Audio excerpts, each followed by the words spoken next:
Lebih dari sepekan polisi masih memburu terduga pelaku pembunuhan gadis penjual gorengan di Padang Pariaman, Sumatera Barat. Kinerja kepolisian kini ditunggu publik untuk mengungkap kasus ini. Dan sudah bergabung kriminolog Universitas Indonesia Adrianus Meliala. Pak Adrianus, selamat sore.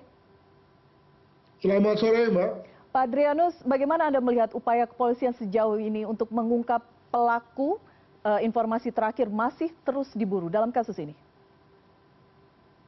Saya kira sudah cukup optimal, namun dalam rangka pencariannya saya kira sudah waktunya untuk juga diturunkan regu dari Brimob ini.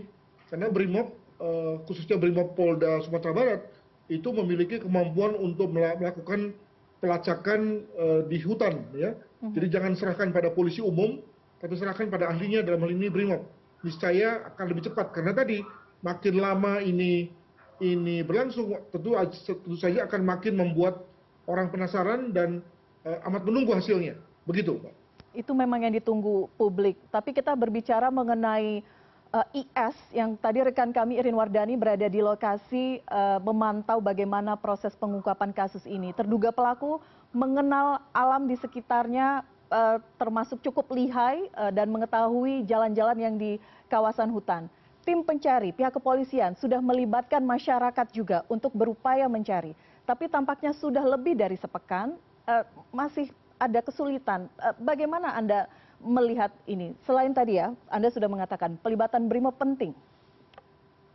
Ada kemungkinan pelaku membawa ransom, ya, membawa makanan yang lalu membuat dia bisa bertahan sekitar seminggu. Tapi saya kira tidak ada manusia yang bisa bertahan lebih dari seminggu, betapapun dia membawa ransom yang cukup. Dengan kata lain pula, maka kalau dia tidak bisa bertahan, maka dia akan keluar dengan sendirinya, ya, akan perlahan-lahan mencari jalan untuk masuk kembali ke pemukiman, dan pada saat itu lalu kemudian dia bisa ditangkap. Dengan kata lain, maka kita membaca saja ritme biologis seseorang.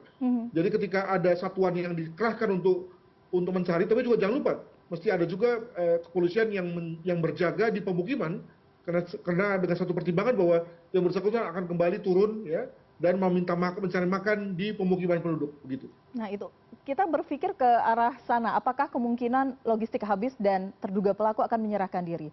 Tapi apakah ada potensi juga, mungkin ada pihak-pihak lain yang membantu, Pak Adrianus?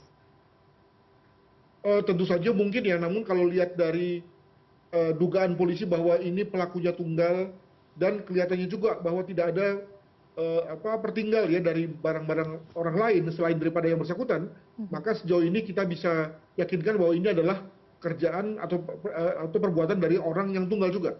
Namun juga jangan lupa bahwa selalu mungkin ada pihak yang minimal melakukan satu kegiatan pasif, ya, yakni menyembunyikan yang bersangkutan. Jadi dia tidak melakukan kegiatan pemerkosaan, tapi ketika yang bersangkutan ini kemudian lari, maka sudah ada orang yang menyembunyikannya, yang memberikan semacam rumah untuk persembunyiannya. Nah, ini yang saya kira juga perlu dijadikan suatu kemungkinan oleh kepolisian. Untuk itu maka saya mengharapkan juga teman-teman yang mencari ini juga membuka mata dan telinga agar menerima kemungkinan hal itu dan segera kemudian mengeceknya dalam kesempatan pertama kalau memang benar bahwa ada orang yang menyembunyikan pelaku ini. Pak Adrianus, tersangka IS ini disebutkan adalah residivis kasus pencabulan dan juga kasus narkoba. Apa yang bisa kita analisa dari sosok IS ini dan kekhawatiran masyarakat bahwa mereka yang kemudian pernah tersangkut kasus seperti ini kembali mengulangi perbuatannya? Betul sekali. Dan ini memang hal yang bisa diterima. Dua kejahatan itu, yakni kejahatan terkait susila dan kejahatan terkait narkotika, memang memiliki angka relapse atau angka pengulangan yang tinggi, sekitar 70%. Dengan kata lain, dari setiap 10 orang yang menjadi pelaku susila dan pelaku tidak pidana narkotika, maka 7-8 orang di antaranya akan mengulangi. Dengan kata lain tinggi sekali. Apalagi dalam hal ini, dua hal itu terjadi pada yang bersangkutan, pada orang yang bersama, yakni pada diri IS ini. Dengan kata lain pula, maka yang bersangkutan memang tidak boleh dipandang enteng, ya, dari sisi kemungkinan relapse-nya. Itu yang pertama. Yang kedua, dari segi relapse juga ada kecenderungan untuk makin berat, makin meningkat intensitasnya. Jadi kalau misalnya hari ini yang bersangkutan itu hanya mengkonsumsi narkotika tipe 1 misalnya, yakni misalnya ganja, maka dengan berjalannya waktu yang bersangkutan kemudian relapse, maka kemudian dia juga butuh bukan hanya ganja tapi juga tipe 2 dan seterusnya. Nah, artinya adalah bahwa yang bersangkutan memang makin berat, dan juga dari sisi tidak pidana susilanya, maka kalau misalnya pada yang pertama dia hanya melakukan pelecehan seksual misalnya, mohon maaf misalnya megang-megang, maka pada yang kedua kali dia sudah melakukan tindakan yang bersifat persetubuhan dengan memaksa misalnya. Nah, ini kan satu contoh suatu perbuatan yang meningkat. Nah, apalagi ketika sekarang sudah diakhiri dengan pembunuhan, maka bisa dipastikan atau bisa diduga bahwa sebelumnya yang bersangkutan sudah melakukan upaya tidak pidana yang bersifat serius ya, yakni misalnya perkosaan juga, tapi tidak disertai dengan pembunuhan misalnya. Dengan kata lain ada eskalasi dari yang kemarin dan yang sekarang, begitu. Baik, artinya pengawasan dan pembinaan itu berada di ranah siapa? Tanggung jawab siapa, Pak Adrianus? Ya, secara formal memang ada pada Kementerian Hukum dan HAM ya, pada Direktorat Jenderal Pemasyarakatan CQ Bapas ya. Tetapi tentu saja kita juga mengetahui bahwa kemampuan negara itu tentu terbatas dalam rangka memonitor perilaku mereka yang sudah pernah menjalani pidana dan kemudian bebas.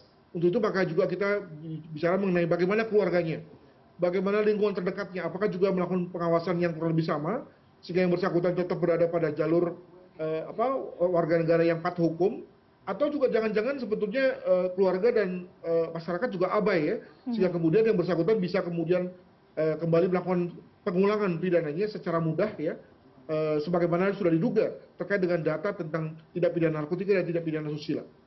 Baik, kita berbicara mengenai keluarga korban, karena tadi pihak keluarga dari pelaku itu juga memiliki peran penting, komunitas masyarakat, tapi kita juga harus berbicara mengenai keluarga korban yang saat ini cukup trauma, masyarakat di sekitar juga cukup trauma, dan bertanya-tanya kapan kemudian pelaku bisa ditangkap, kapan kemudian kasus ini bisa diungkap, Pak Adrianus? Saya kira tekanan seperti itu saya kira wajar ya, namun juga di pihak lain jangan lupa bahwa ketika Polri sudah bisa mengerucutkan ya menjadi orang saja, itu saya kira sudah progres yang bagus, tinggal kemudian menunggu kapan tertangkapnya. Bayangkan kalau misalnya sampai pada mengerucut nama saja Polri tidak mampu, mengingat rusaknya jenazah dan tidak jelasnya TKP, itu saya kira akan makin membuat masyarakat dan khususnya keluarga korban akan makin nestapa gitu ya. Jadi jangan lupa bahwa yang menjadikan polisi yakin perihal bahwa pelakunya adalah IS itu bukan terkait dengan informasi yang diperoleh di crime scene atau di TKP, dan juga bukan terkait dengan konteks jenazah. Kenapa sudah terjadi satu kondisi perlukaan, pembusukan ya, hal mana tidak kemudian bisa mengarahkan pada pelakunya. Barulah ketika kemudian polisi mengaitkan ya dengan hal-hal lain, maka kemudian ketahuan bahwa pelakunya adalah IS. Jadi dengan kata lain, menurut saya masyarakat juga perlu berbesar hati dan bersabar tentang situasi ini. Moga-moga kita bisa mendapatkan kabar baik pada 1-2 hari ke depan. Begitu. Oke, baik. Pak Adrianus, terima kasih sekali lagi sudah berbagi perspektif bersama kami di CNN Indonesia Newsroom. Selamat sore, salam sehat selalu. Selamat sore, terima kasih.